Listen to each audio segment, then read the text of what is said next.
try to be. I think beans and life is a pretty good thing because beans are a good alternative, and they certainly push you up the street, don't they?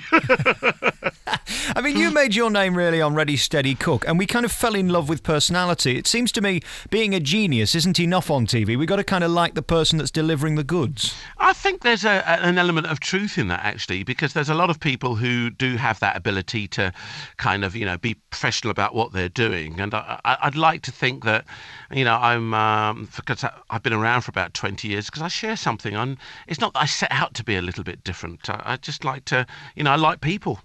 And you can kind of tell. I like it when you start using your hands and your lips and then the eyes, and you're very animated. I wish you wouldn't tell anybody, Alex. That was just between us. What's he like? And of course you love to laugh, don't you? And that's infectious. I think that's the key, and I grew up with that. My mum was always, a very lively person that loved laughter. And even now at this stage of his life, my father, who was an entertainer, he still laughs. He said, all my friends are dropping dead, he said, we're getting so old. And he laughs at it. And I think there's something quite refreshing about that because, we all know inevitably things will happen in life, but it's the way you approach it. And there's always a little bit of a laugh and a joke going around. If you don't laugh, you cry, don't you, sometimes? That's right. We don't need that. It's interesting, your take on food, because I've always found you to make it very accessible. You can become a bit toffee-nosed when you read books by Joel Robuchon and Ducasse and all these people that are brilliant, even Gordon Ramsay.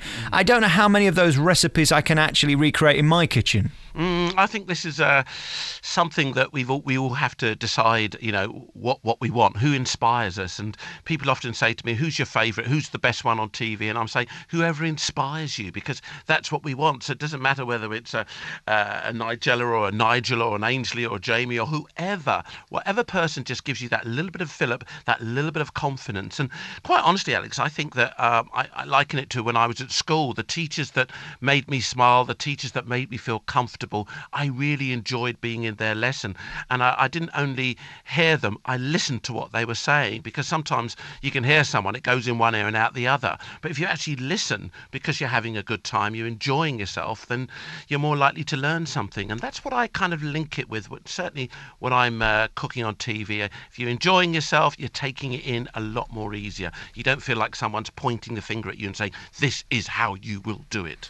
Do you mind the ribbing that you get from the other guys? Not really. I think they're ribbing, and it's easier because I'm a one. I don't know any other black chefs out there. And I'm thinking, come on, you lot, I've got so much talent out there, but come forward, come through. So it's not just Ainsley.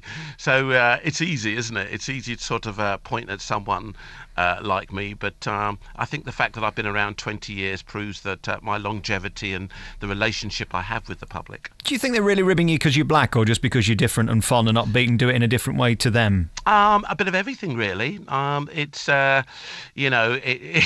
it's kind of interesting when you think that that they're having a little bit of a go because maybe that the fact that I've been around for so long, and it's everybody can instantly recognise with the Ainsley name. If you say Ainsley, it's almost like the old days having a Scylla or someone like that. People know who they're talking about. I never associated the two. The ribbing I never thought was anything to do with race. I'm curious that you said that. Well, because it's just picked up on it. It's easy to point out if they're talking about it. They say, the black guy. They either say Ainsley or that black chef Ainsley. And I've seen enough of it. It's either some of the live shows or when they're just sort of chatting away. Then they pick up on that. Yeah, it's interesting you talk about black chefs and why there aren't more famous ones, because your cooking heritage is just gastronomically brilliant, isn't it? Yeah, well, I've I trained as a French cuisine chef because that's what I went into. I went into a classic French kitchen and then went off to Westminster College, Catering College, where you do your 706 1 and 2. I think they called it City and Guilds, and I think now it's called Food Technology or something like that. They're always tweaking with it slightly. But for me, just being able to diversify in lots of different cuisines, and of course with my travels over the years now, Alex. I've kind of, spent time in Italy, spent time in the Middle East, and all over Africa, and indeed the Caribbean. And it's quite interesting that sometimes you'll go onto a program and you'll say, hey, I'll be doing something from a certain part of Calabrian Italian dish, and it's really nice that it's instantly acceptable, because you have to make that association, you have to make that connection with the public, that you can trust me, because I'll take you down that path. And I suppose when you sold a couple of million cookery books, it means they have trusted you. It's interesting when you talk about the French. It seems to me they do know how to do fine dining the best. It may not be to everybody's taste, but it's an interesting starting point. I know Gordon started in a French kitchen as well. Did you find that they just instinctively know how to do sauces and make their cooking great? Yeah, I think they're a bit stubborn, the French. They have been very, very stubborn over the years. They're thinking, they haven't embraced, like here, we're a multicultural society and we've embraced loads of different cultures. All you've got to do is walk down your local high street and see the variety of restaurants from different parts of the world.